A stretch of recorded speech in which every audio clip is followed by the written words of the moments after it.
नमस्कार। मैंने बहुत सी बातें डॉक्टर साहब से सीखी है, जिसमें मेन है punctuality, work is worship, devotion. वो अपने पेशेंट में इतने घुल-मिल जाते हैं कि उन्हें कुछ भी ध्यान नहीं रहता। कुछ समय पहले उन्होंने मुझे बोला कि मुझे अगर कुछ हो जाता है, तो मेरी उधार की डायरी को मेरे साथ ही जला देना, क्योंकि अगर तुम उसको खोल के देखोगी और बच्चे अगर देखेंगे तो उन्हें कुछ लालच आ जाएगा। मुझे बहुत अच्छा लगा। मैं बहुत अपने आप को बहुत खुशनसीब समझती हूँ कि वो मेरे जीवन साथी हैं। गर्मी हो, ठंड हो, बरसात हो, वो अपने टाइम से निकल जाते हैं क्लिनिक के लिए। और वहाँ से आने का टाइम कब पेशेंट उनको फ्री करते हैं, इस पर डिपेंड करता है।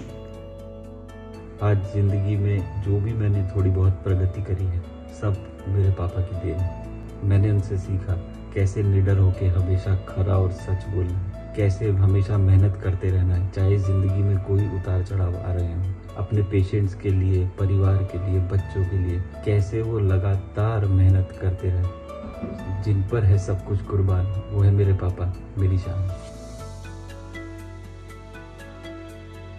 There is some meaning to life which goes beyond money, power and fame. और डॉक्टर महेश सोनेर की स्टोरी इस स्टेटमेंट को कम्प्लीटली जस्टिफाई करती है। हमारे आज के गेस्ट डॉक्टर महेश एक प्रैक्टिसिंग आयुर्वेदिक डॉक्टर रहे हैं अपनी पूरी life, while practising in a village Hasalpur. इन्होंने अपनी पूरी लाइफ एक विलेज में प्रैक्टिस करने में गुजारी and despite of shifting with family to a city, to a developing city, जहाँ पे वो अपनी करियर ग्रोथ को ज़्यादा फोकस कर सकते थे, he could have manage to make more money, he still does the up and down और रोज़ उस विलेज में जाके आज भी 70 की एज के बाद भी सर्व करते हैं। There is so much to learn about him, there is so much to learn from him. तो इस पॉडकास्ट को एंड तक देखिए and learn and experience what a selfless man who is dedicated toward his work, toward his service and his purpose which goes beyond money looks like. Watch this podcast till the end. See you on the other side. Doctor Mahesh Sone, welcome on the second inning podcast. कैसा feel कर रहे हैं आज आप? Okay, कैसे हैं आप? चलिए सर, हम सबसे पहले स्टार्ट करते हैं आपकी डॉक्टर की आज तक की जर्नी के ऊपर। आपका अभी तक का एक जो सफर है एज अ आयुर्वेदिक डॉक्टर, वो कैसा रहा है और आपने आयुर्वेदिक डॉक्टर बनने का फैसला क्यों करा? Why Ayurvedic doctor? अभी तक के मेरे प्रोफेशन से मैं बहुत ज़्यादा संतुष्ट हूँ। मैं अभी तक जो मैंने काम किया है बड़ा उससे मैं पूर्णतः सेटिस्फाइड हूँ, उसकी कोई कमी नहीं। और आयुर्वेदिक, रही बात आयुर्वेदिक डॉक्टर बनने का, तो डॉक्टर तो मैं लकीली बना हूँ। अच्छा। क्योंकि मैं हायर मैथ्स का स्टूडेंट था। हायर मैथ्स का स्टूडेंट था और 11th तक मैंने हायर मैथ्स से किया।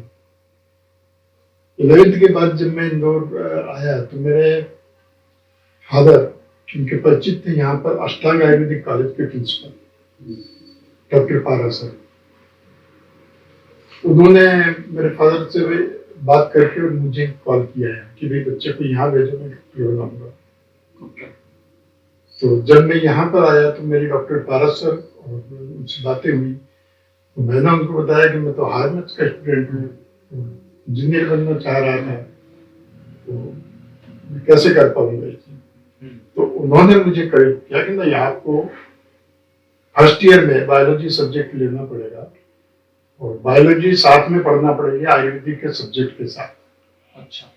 तो तब मैंने आयुर्वेदिक के सब्जेक्ट के साथ फर्स्ट ईयर में बायोलॉजी किया और उस बायोलॉजी, बॉटनी, जूलॉजी जो सब्जेक्ट होते थे उसमें वो मैंने किए। और योग से मैं 5 इयर्स के अंदर ही मैंने अपना ग्रेजुएशन कंप्लीट किया। इतना अच्छा रहा मेरा, मतलब सब्जेक्ट चेंज होने के बाद से। ओके, मतलब आप एक सिचुएशन बेसिस पे आयुर्वेदिक डॉक्टर? बराबर, सिचुएशन बेसिस पे। ओके, और आज आपको क्या लगता है इस चीज के बारे में कि वो डिसीजन सही था? बराबर सही था। पहले मैं डर रहा था क्योंकि हायर मैथ्स का स्टूडेंट था, तो स्वाभाविक है थोड़ा सा, और 9, 10, 11 में मैंने हायर मैथ्स किया था, तो स्वाभाविक है थोड़ा डर तो था कि कैसे कर पाएंगे। लेकिन डॉक्टर पारा सर का करेज, मेरे फादर का थोड़ा सा साहस दिलाया और उसके बाद मैंने भी थोड़ी मेहनत की, तो सफल होकर के मैं BMS कंप्लीट कर चुका। ओके, तो डॉक्टर की डिग्री कंप्लीट करने के बाद में आपने पहले तो अपने आप जिस विलेज के थे आपने वहीं पे प्रैक्टिस करना स्टार्ट करा? नहीं, फिर पहले तो मैंने डॉक्टर डिग्री कंप्लीट होने का हाउस जॉब किया।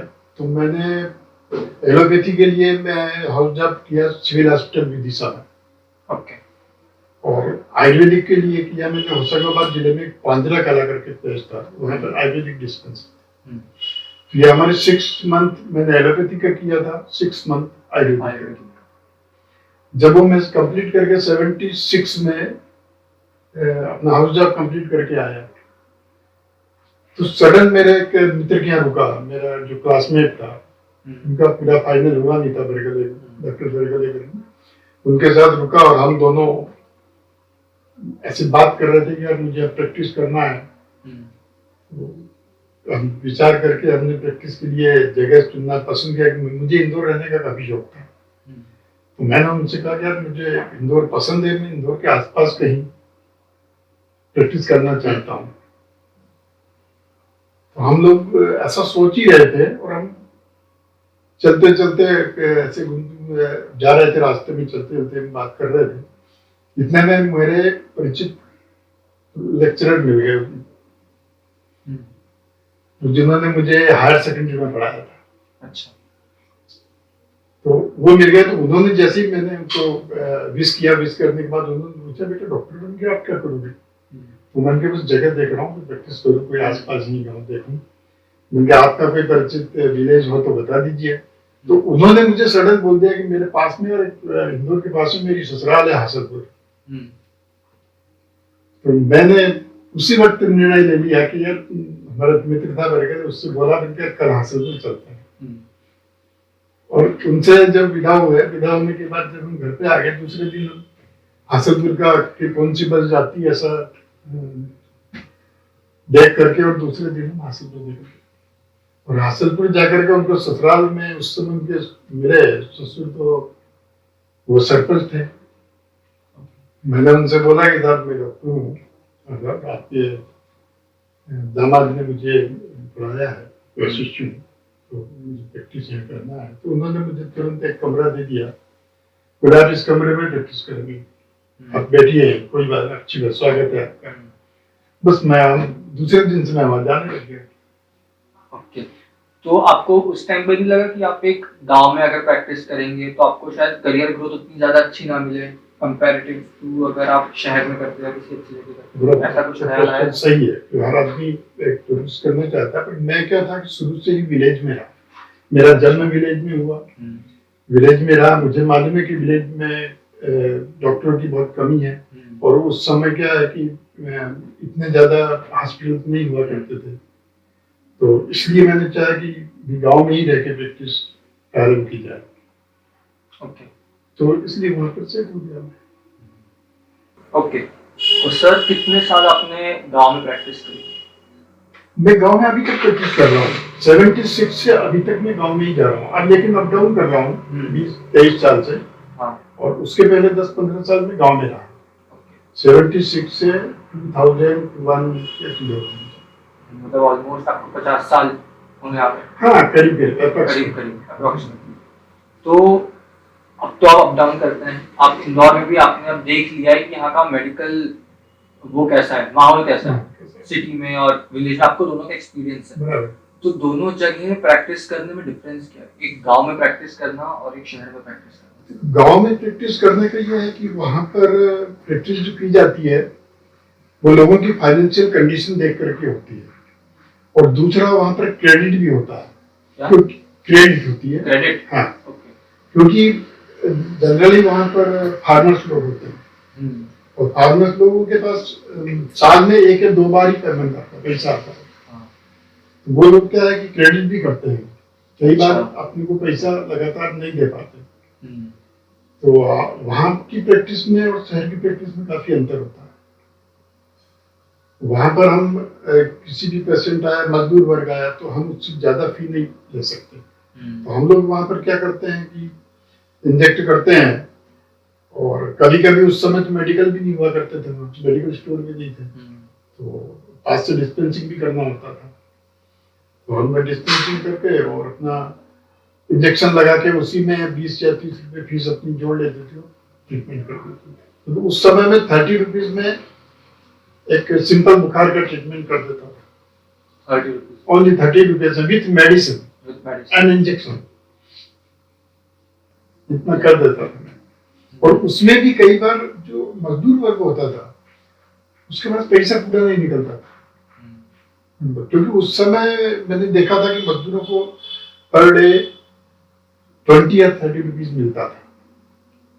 अब उसमें से वो आ गया अपने पास तो कितना देगा, ये एक चीज थी उस समय। तो हम लोगों को गांव में प्रैक्टिस, लोग वहाँ के फार्मर्स और मजदूर इनको देख करके उस हिसाब से सेटअप करना पड़ता। मतलब अपनी फीस भी आपको उस हिसाब से कस्टमाइज करनी पड़ती थी कि इससे मांग सकते हैं इतना कि नहीं मांग। इवन हमें जैसे आसपास के गांव लगते थे, छोटे छोटे 4-4, 5-5 किलोमीटर गांव रहते थे। हाँ। कई बार दूसरे गांव का पेशेंट आ गया, तो उस समय आने जाने के साधन भी इतने नहीं थे।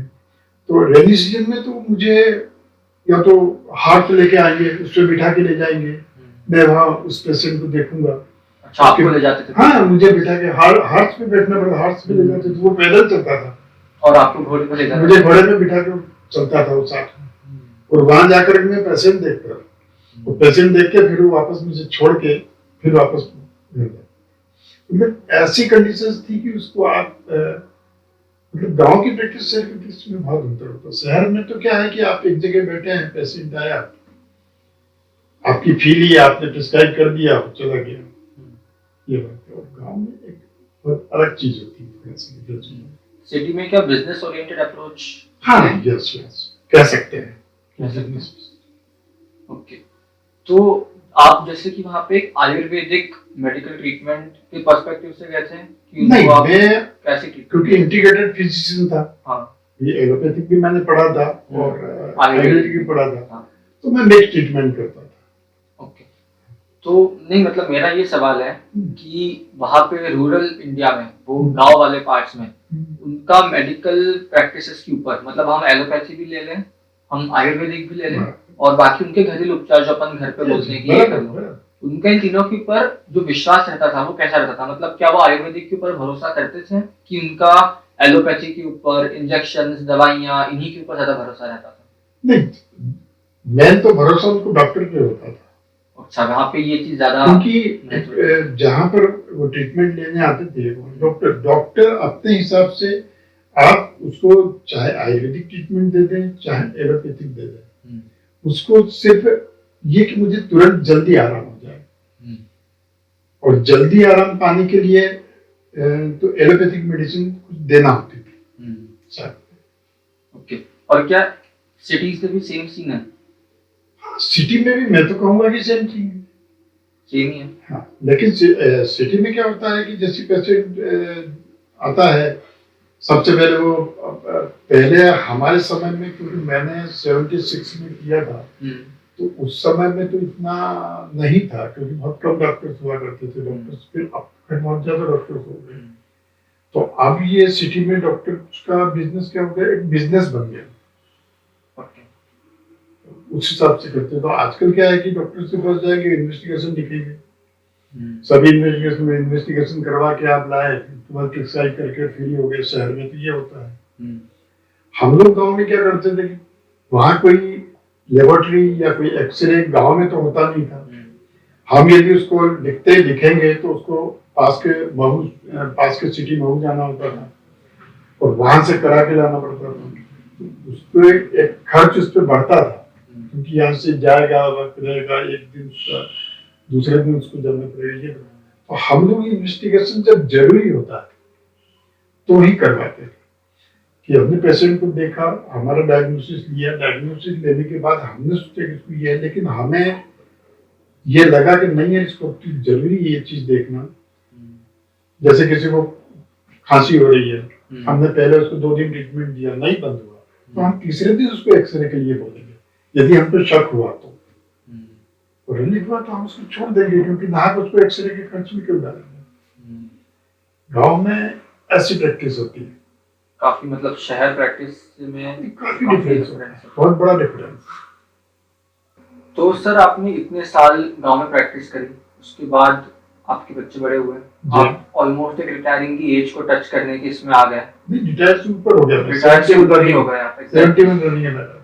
तो अब इंदौर में शिफ्ट होने के बाद भी जी। अब आप अगर यहाँ का सिनेरियो हम देखें तो आज अब अगर यहाँ पे आके प्रैक्टिस अपनी स्टार्ट करते हैं तो आपको अभी भी काफी गुण मिल सकता है। हाँ। लेकिन आज यहाँ इतनी दूर शिफ्ट होने के बाद भी आप रोज वो गांव वाला अप एंड डाउन क्यों करते हैं कि आप हमेशा उसी आपको वहीं पे प्रैक्टिस क्यों करना है? अब तो आप वहां से बाहर आ गए। हाँ, अच्छा आपने सवाल पूछा। मुझे इसमें इंटरेस्ट है कि मैं उन लोगों के बीच में काफी वर्षों तक रहा, तो उनसे मेरा प्रेम इतना हो गया या एक दूसरे से परिचय इतना हो गया कि वो लोग मुझ पर फेथ करते हैं। अच्छा। और मुझे आज भी, जैसे लास्ट ईयर कोरोना हुआ था, कोरोना में मैंने 1 महीने तक या 2 महीने तक जब मैं अपना क्लिनिक क्लोज रखा, तो उस 1 महीने में भी मैं फोन से यहाँ से ट्रीटमेंट देता था और विदाउट एनी फीस। मतलब मुझे वो हिस्ट्री देते थे, मैं उनको मेडिकल पे भेजता था, मेडिकल वाले को मेडिसिन देता बताता था और कोई चार्ज नहीं करता। पहले तो कोरोना हुआ तो मैं डरा नहीं, बराबर जाता रहा। सिर्फ मैंने कोरोना में भी 1 महीने अपना क्लिनिक बंद किया था, जिस दिन मेरे यहाँ क्लिनिक पे पेशेंट की लाइन लगी थी और उसी एक ही दिन में 4 पेशेंट पॉजिटिव आए, तब मैंने अपना 1 महीने के लिए क्लोज किया। आपको लगा कि अब जरूरत है बंद करने की जरूरत है, तो उस समय फिर मैंने बंद किया था ताकि, और उस 1-1.5 महीने में बंद ऐसा किया कि मैं यहाँ से फोन से उनको हिस्ट्री लेकर दवाइयाँ देता था बराबर, गाइड आप यहाँ से दवाई यहाँ से करता था बराबर, और बराबर उनको रिलीफ मिला, ठीक हुए। तो आज भी मैं गांव में इसलिए जाता हूँ कि उनका फेथ इतना है। और मैंने जब जहां से मेरी लाइफ का पूरा पैसा कमाया, जो भी कमाया, और उसमें मैं बड़ा सेटिस्फाइड रहा, और इतना कमाने के बाद उन लोगों को ऐसा छोड़ दूं, ये शायद मैं नहीं कर सकता। इसलिए आपको अभी तक वहां से, और जब तक मैं चलूंगा, जब तक मुझसे 4 व्हीलर चल जाएगा, तब तक मैं बराबर जाऊंगा। That's like very impressive. हाँ। ठीक है, अब अगर हम फीस की बात करें तो आज भी आप वहाँ पे कितनी फीस लेते हैं? आप बता सकते हैं पहले कितनी लेते थे और आज कितनी? पहले तो मैंने बता था कि 30 रुपीज में पूरा ट्रीटमेंट कर देता था। हाँ, विद मेडिसिन, क्योंकि उस समय मेडिकल स्टोर नहीं था। डिस्पेंसिंग करता था, डिस्पेंसिंग में भी मेडिसिन देकर के, इंजेक्शन देकर के, और पूरा काम कर देता था।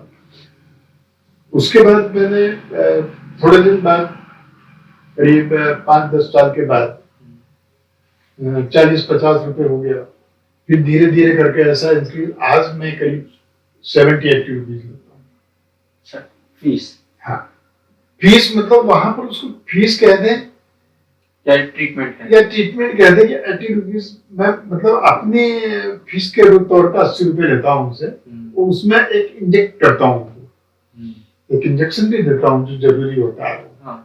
उस समय मैं 80 चेंज करता हूँ, ऐसा चार्ज करता हूँ। बढ़िया। हाँ। अगर हम मेडिकल अवेयरनेस की बात करें तो जैसे आपने गांव में बहुत टाइम प्रैक्टिस करी, इतने पहले से आप अभी तक कर रहे हैं, तो क्या मेडिकल अवेयरनेस रूरल इंडिया में इम्प्रूव हुई है पिछले कुछ सालों में? हाँ, इम्प्रूव तो हुई है, क्योंकि लिटरेसी बढ़ी है। पहले गांव में इतने लिटरेट लोग नहीं थे। अब लिटरेसी बढ़ी है, क्योंकि अभी ज्यादा लोग पढ़ लिख गए, तो अब जो जनरेशन आई है वो पढ़ी लिखी हो गई है, तो लिटरेसी तो बराबर जब तक तो आई है। जब गवर्नमेंट हॉस्पिटल्स की बात आती है तो डॉक्टर्स को जो गांव वाले गवर्नमेंट हॉस्पिटल्स होते हैं वहां भेजा जाता है कभी कभी ड्यूटी पे, तो आपको लगता है क्या कि यही शायद रीजन होगा कि उनको वहां भेजा जाता होगा ताकि वो इस लेवल पे काम करना सीखें? हाँ, ताकि शहर में आके वो ज्यादा अच्छे तरीके से कर पाए। मैं इस जगह ये सोचता हूँ कि जिससे एक MBBS ग्रेजुएट वो गांव में जाना उस समय कम पसंद करते थे, क्योंकि उनको जो एजुकेशन देते थे उसमें उनको ऐसा लगता था कि भाई हम लोग गांव में कैसे मेंटेन करेंगे। तो ये एक बड़ा, मेरे दिमाग से भी ये कारण समझता हूँ। ताकि जो भी आयुर्वेदिक डॉक्टर्स हैं, जो दूसरे डॉक्टर से वो तो खट जाने में सहज तैयार थे। और आजकल अब इन्होंने उसमें कर दिया है कि कुछ बीएमएस की भी ड्यूटी लगाई है, कुछ ऐसा भी गवर्नमेंट ने किया है, तो अब बराबर डॉक्टर जा रहे हैं। बाकी उस समय क्या थोड़ा कन्विंस का भी वो था, तो कन्विंस के कारण या रेसिडेंस प्रॉब्लम के कारण अभी भी डॉक्टर्स वहां पर रहना या जाना अवॉइड कर देते। और यदि उनकी पोस्टिंग भी हो जाती थी तो मैक्सिमम लोग अप डाउन करते थे। ओके। क्योंकि वो मेडिकल प्रोफेशन एक ऐसा प्रोफेशन है कि जब भी आप विलेज में, तो विलेज में तो आपको जहां तक मेरा ख्याल है कि 24 आवर्स सर्विस देना पड़ती है। कई बार रात में भी आप काले दब जाएगी और आपको उठ के ट्रीटमेंट करना पड़ेगा। मतलब इवन मैंने रात में जाग करके भी बातें लगाई है। और एक तो बड़ा इंटरेस्टिंग किस्सा है कि एक पास का गांव था कुवाली, वहां से रात में एक पेशेंट आया 12 बजे रात, उसके बच्चे को निमोनिया हुआ और रात को लेकर के आया। रात को मुझे कॉल आई, उसने बताई, उठा मैं, उठने के बाद उसको देखा, इंजेक्ट किया, सब कुछ किया, उसको दवाई दी। उसके बाद भी वो पेमेंट लेके नहीं आया, उसने मुझे पेमेंट नहीं दिया। मैं उसको जानता नहीं था।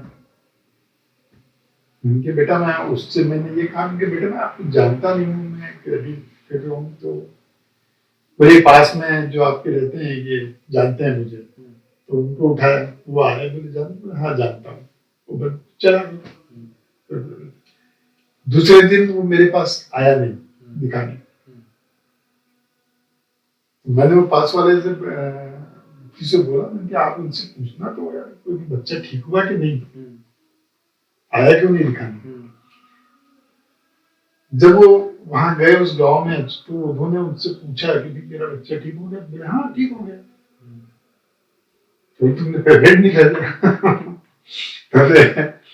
उसने दूसरे दिन पेमेंट लेके आया, उसको बातें की कि भाई तुमने तो रात को जगाया था, उसके बाद उन्होंने याद किया, आगे पेमेंट उसने भेज दिया था, ऐसा कुछ नहीं। पर कभी कभी ऐसे किस्से भी होते हैं कि बिना पेमेंट के भी हमने रात को उठ के इलाज किया, बाकी हमें ऐसा कुछ लगा नहीं कि हमारे कुछ परेशानी। और शहरों में ये चीज नहीं होती। शहरों में पहले साइन करके फॉर्म साइन करके तो कई बार क्या होता है कि गांव में हर चीज से समझौता करना पड़ता है। मतलब वहां पर सर्विस इंपॉर्टेंट है बजाय पैसा। ये एक बहुत बड़ी चीज होती है। और गांव में पेशेंट इतना फेथ करता है डॉक्टर के ऊपर कि एक बार एक किस्सा ऐसा भी हुआ था कि एक लेडी को एब्डामिन पेन हुआ। एब्डामिन पेन से मैं उस समय हाजीपुर नहीं था, वो एक दिन पहले मानपुर पीएचसी में गए, वहाँ पर ट्रीटमेंट लिया, उनको ड्रिप वगैरह दिया, मेडिसिन दी, ठीक होकर के घर पर भेज दिया गया। जब घर आ गए दूसरे दिन में आए तो सवेरे वो मेरे पास दिखाने आए कि डॉक्टर साहब पेन अभी भी हो रहा है, और बुनियाद में ले आऊँ तो मैं ले आइए बेटा देख लेता हूँ। लेके आए, उन्होंने मुझे पूरा बताया कि मानपुर में कल ड्रिप लगाया, ट्रीटमेंट किया।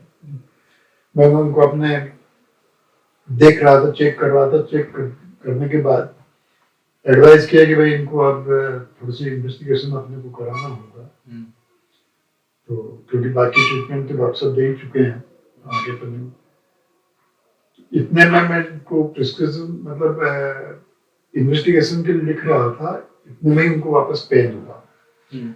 पेन होने के बाद बेसिक में खड़ा हुआ तो मैंने उनके सिर में ऐसे हाथ लगा कर ऊंचा कर लिया, और ऐसे ही उनको प्राण निकल गए और डेथ हो गई। मैंने जैसे ही नीचे उनका सिर रखा और उनके साथ जो अटेंडर आए थे उनसे बोला, मैंने बेटा आप घर ले जाओ, इन्वेस्टिगेशन की जरूरत नहीं, क्योंकि सीज नो हुआ। तो उनको भी आश्चर्य हुआ, सडन होना तो बोले डॉक्टर साहब आप, मैं महू ले जाऊँ क्या, आप सही तो बोल रहे हैं बेटा, मैं किसी व्यक्ति को डेथ डिक्लेयर कर रहा हूँ, ये बहुत बड़ी बात है, बहुत बड़ी बात है, मैं उनको मत डिक्लेयर कर रहा हूँ, मुझे 101% फेथ है, तभी मैं आपको कहूंगा ये चीज। तो और फिर भी यदि आपकी बहुत ज्यादा इच्छा हो, क्योंकि वो लोग काफी बीमार भी बैठे थे दूसरे, तो वही बोले डॉक्टर साहब नहीं तो हम दिखा रहेंगे, तो मैंने कहा नहीं मुझे विश्वास है। तो फिर भी लास्ट में उन लोगों की बात पर मैंने ये बोला कि देखो फिर भी आपको यदि थोड़ा सा भी शक हो तो आप ले जाके दिखा सकते हैं, पर ये 100% की चीज नॉर्मल। उसके बाद फिर वो तो ले नहीं गए, उनको मैंने बोला कि आप, क्योंकि उस समय ऐसे साधन नहीं हुआ करते थे, बाइक से लाया था वो व्यक्ति, मैंने कहा बेटा कोई गाड़ी बुलवा लो, कैसे आप बिठा के ले जाओगे। इसी के साथ एक किस्सा तो और गजब का है साहब, मेरी प्रैक्टिस लाइफ में पास में फकून करके गांव है करीब 5 किलोमीटर, वहां से एक पेशेंट आकर के लेडी बैठी, उसके गोद में बच्चा, और वो बच्चा लेके बैठी और दूसरे पेशेंट में बैठे। तो सबसे पहले मैं यहाँ से अप डाउन करता हूँ, मैं 10 बजे पहुंचा, तो सभी पेशेंटों ने बोला डॉक्टर साहब पहले इस भाई को देख लो, सबसे शुरू में आके बैठी हुई है। तो मैं उसको, और वो अपने मृत बच्चे को लेकर गोद में बैठी हुई है। अब मैंने जैसे उस बच्चे को देखा, और आपके साथ कौन आया? तो बोले कोई नहीं। क्योंकि आप कहाँ से आए? बोले बस से। एक बस चलती थी फगुन में, तो उससे आई। तो मैंने कहा अब क्या करूं, मैं भी थोड़ा वो किसको भेजूं, कैसे करता है।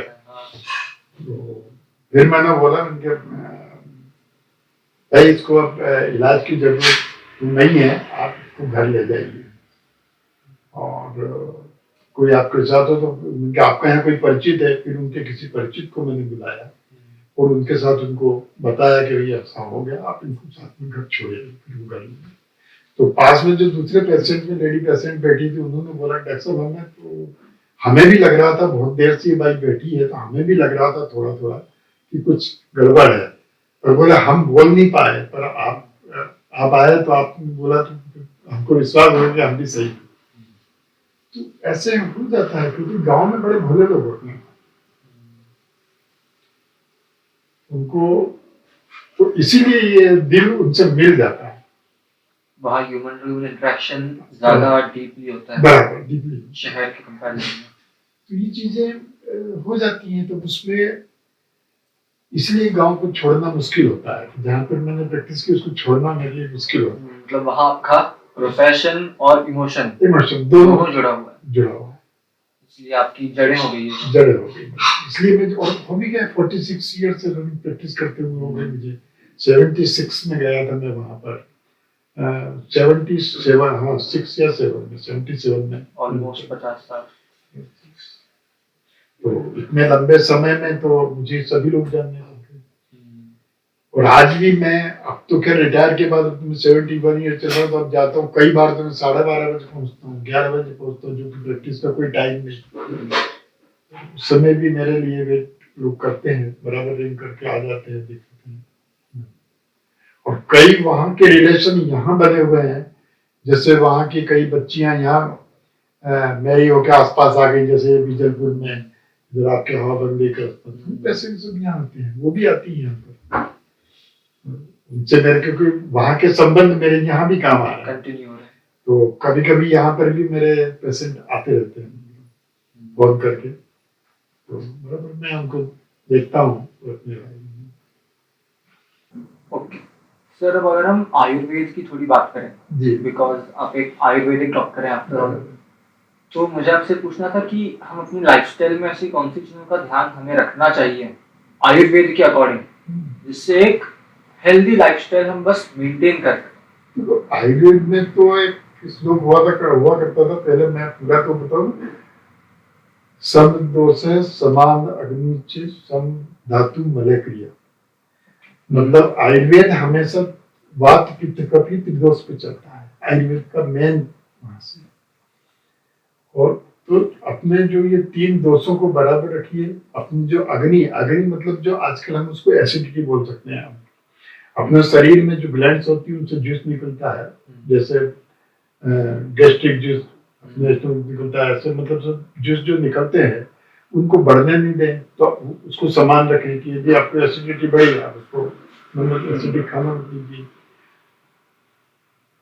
और धातु, आयुर्वेद में धातु होते थे तो सप्त धातु बोलते थे, रस, रक्त, मांस, मेद, अस्थि, मज्जा, शुक्र। मतलब बॉडी के एलिमेंट्स। एलिमेंट नहीं, ये धातुएं होती थी कि जिनसे पूरा शरीर का डेवलपमेंट होता है। आयुर्वेद का ये मेन चीज है। तो ये सब धातु बराबर रहेंगे। तो और अपने मल क्रिया मतलब आपका पेट साफ होना, मतलब दोनों टाइम आपको मोशन समय पे होना, तो ये बराबर रहेंगे तो आदमी वैसे ही हेल्दी रहेगा। और इनको बराबर रखने के लिए आपको समय पे खाना, समय पे सोना या समय पे जो चीज करना वो तो जरूरी है। मतलब एक रूटीन, शायद रूटीन, अपने लाइफ के रूटीन को मेंटेन रखना पड़ेगा, तभी आपका काम होगा। तो सिर्फ रूटीन मेंटेन करने से, जो आपने जूसेस की बात करी कि ये जो बॉडी में पैंक्रियाटिक जूसेस जितने भी एसिड्स हैं उनके लेवल सिर्फ अपना रूटीन मेंटेन करने से वो भी मेंटेन हो जाते हैं। और आयुर्वेदिक ट्रीटमेंट के ऊपर जनरली बोला जाता है कि आयुर्वेदिक ट्रीटमेंट थोड़ा स्लो होता है, बराबर। तो क्यों है? आयुर्वेदिक ट्रीटमेंट तो स्लो होगा ही। आयुर्वेद में क्या होता है कि पंचकर्म चिकित्सा थोड़ी लंबी होती है। उसमें जैसे स्वेदन है, विरेचन है, ऐसे मतलब 5 कर्म किए जाते हैं एक के बाद एक, तो थोड़ा सा लंबा ही होता है टाइम। तो इन्फेक्टेड डिसीजेज में मैं समझता हूँ कि एलोपैथी ज्यादा अच्छी है, क्योंकि उसके पास एक एंटीबायोटिक्स की गार्ड रहती है, उसमें ज्यादा अच्छा रहता है और जल्दी भी ट्रीटमेंट होता है। आयुर्वेदिक में इतना वो नहीं होता। आयुर्वेद के पास एंटीबायोटिक्स में जैसे हम लोग हरिद्रा पिलाते हैं, हल्दी को पानी में, गर्म पानी में डाल के पिए, 10 साल से एंटीबायोटिक टाइम लगता है, उसमें लंबे समय तक लेना पड़ता है। मतलब ट्रीटमेंट का स्कोप है बट बस स्लो है। ठीक है। मुझे आपके साथ एक इंटरेस्टिंग चीज के ऊपर आपका पॉइंट ऑफ व्यू चाहिए था आयुर्वेदिक के पर्सपेक्टिव से। आप हुकअप कल्चर के बारे में आपको कुछ पता है अभी? कैसे? अभी रिसेंटली वेस्ट में, मतलब इंडिया के बाहर भी और इंडिया में भी धीरे धीरे ये यूथ में आ रहा है। हुकअप कल्चर मतलब जो यंग अनमैरिड पीपल हैं, जो यूथ हैं, उनका इन्वॉल्वमेंट दूसरे लोगों के साथ में, सेक्सुअल इन्वॉल्वमेंट मल्टीपल पार्टनर्स के साथ में विदाउट एनी कमिटमेंट या विदाउट एनी मैरिटल स्टेटस, मतलब बिना शादी के, बिना किसी रिलेशन के सेक्सुअल इन्वॉल्व होना मल्टीपल लोगों के साथ में किसी एक पर्सन का। इसकी क्या डिसएडवांटेज है? डिसएडवांटेजेस एथिकली तो हैं, बट आयुर्वेद इसके बारे में क्या कहता है? आप कुछ बता सकते हैं इसके ऊपर? नुकसानदायक तो है, क्योंकि ऐसा होना नहीं चाहिए। बिल्कुल नुकसानदायक तो है। ये एक अच्छी चीज नहीं है यदि हमारे संस्कारों के मान से हम देखते हैं तो। एथिकली देखते हैं तो गलत ही है। देखते हैं तो वो गलत ही है। तो इसलिए आयुर्वेद के मान से भी इसमें नुकसानदायक तो है। जैसे आयुर्वेद जैसे ब्रह्मचार्य की बात करता है, तो और ये तो कम्प्लीटली अपोजिट जाता है ब्रह्मचार्य के। तो वहां पे जो रूल्स वायलेट होते हैं ब्रह्मचार्य के, उसके डिसएडवांटेजेस शरीर पे कैसे पड़ते हैं, उसका प्रभाव शरीर पे कैसा पड़ता है? उससे शरीर पे इफेक्ट तो होगा, क्योंकि उसके जो सप्त धातु होती है, रस, रक्त, मांस, मेद, अस्थि, मज्जा, शुक्र, तो उस चीज की जब धातुओं की शरीर में कमी होगी तो उसको धातु दोष होंगे, और धातु दोष होने के कारण उनकी साइकोलॉजिकल इफेक्ट होगा, और उसके कारण वो डिप्रेशन में जाएंगे। ये एक बहुत बड़ी प्रॉब्लम आएगी, क्योंकि डिप्रेशन में ज्यादा लोग यंगस्टर्स आ सकते हैं यदि ऐसा करते हैं तो, क्योंकि उनकी बॉडी के जो धातु, सप्त धातु हैं, वो गिरेंगे, डिस्टर्ब होगी। सप्त धातु सम रहेंगी तो ही शरीर स्वस्थ रहता है। जब उसमें डिस्टर्बेंस आएगा तो स्वाभाविक डिस्टर्बेंस के कारण इनमें साइकोलॉजिकल इफेक्ट होगा, और साइकोलॉजिकल इफेक्ट ये होगा कि डिप्रेस्ड होंगे, और डिप्रेशन में जाने से, क्योंकि डिप्रेशन में जब व्यक्ति जाता है, जब बहुत ज्यादा डिप्रेशन में जाता है, तो जनरली सुसाइडल केस ज्यादा होते हैं या ऐसा कुछ ज्यादा होता है ये, या और दूसरी जो गतिविधि जैसे नशे की ओर जा सकते हैं या कुछ उसकी ओर जा सकते हैं। ऐसे बहुत सारी डिसेबिलिटी होगी तो उसके लिए तो स्वास्थ्य का नुकसानदायक है। हम्म। आयुर्वेद डिप्रेशन के बारे में कुछ कहता है? लाइक जो आपने जो भी आयुर्वेद की पढ़ाई करी होगी, हम्म। तो या नॉट जस्ट आपकी पढ़ाई बट एक पूरा जो आयुर्वेद का ज्ञान है, उसमें डिप्रेशन या फिर ऐसी कुछ मेंटल हेल्थ के ऊपर चीजें हैं? आपस मार करके रोग होता है जो जिसको अपन मिर्गी भी बोल सकते हैं, अपस्मार बोल सकते हैं। ये चीजें वही डिप्रेशन वाली की चीजें हैं कि जब व्यक्ति थोड़ा टेंस होता है, डिप्रेस में होता है तो ये चीजें होती हैं। तो उसके लिए मेडिसिन है आयुर्वेद में। आयुर्वेद के पास है मेडिसिन। और इसके रीजंस के बारे में आयुर्वेद क्या बताता है? डिप्रेशन के रीजंस की अगर बात करें तो आयुर्वेद डिप्रेशन के रीजंस के बारे में क्या बताता है? वही तनाव वगैरह, मानसिक तनाव को ही की ही कंडीशन आगे बढ़ करके अवसाद में परिणत हो जाती है। आप इसको डिप्रेस बोल दो या अवसाद बोल दो, ये की बात एक ही बात है। और ट्रीटमेंट में क्या कहता है?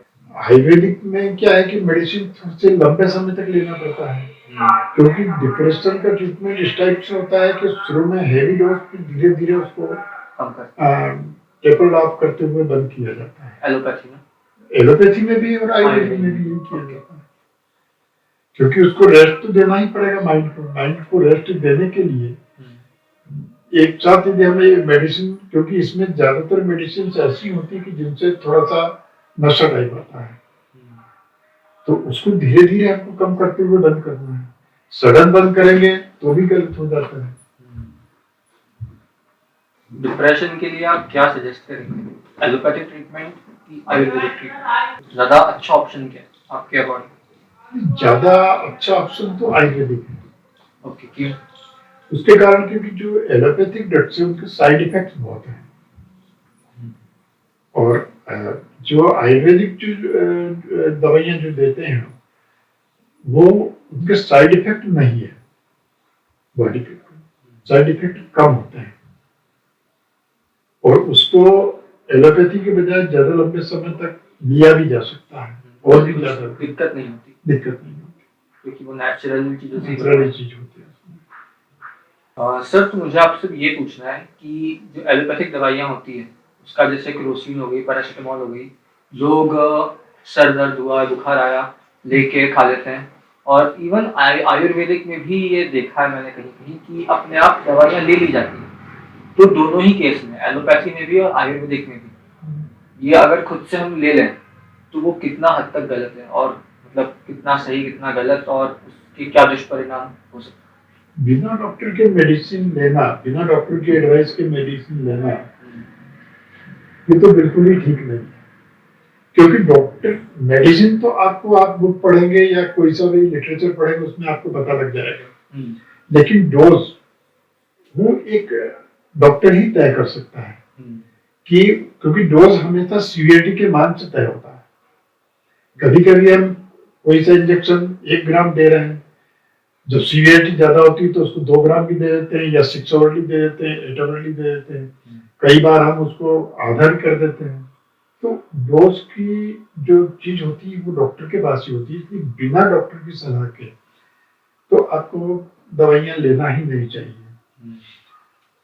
और एनाल्जेसिक जैसे दर्द निवारक दवाइयां लोग जैसे आजकल घर में ही रखते हैं, और जब थोड़ा दर्द हुआ और खा लेते हैं थोड़ा दर्द, तो ये भी दर्द निवारक दवा में भी कुछ एक या 2 ड्रग्स ही सफिशिएंट है।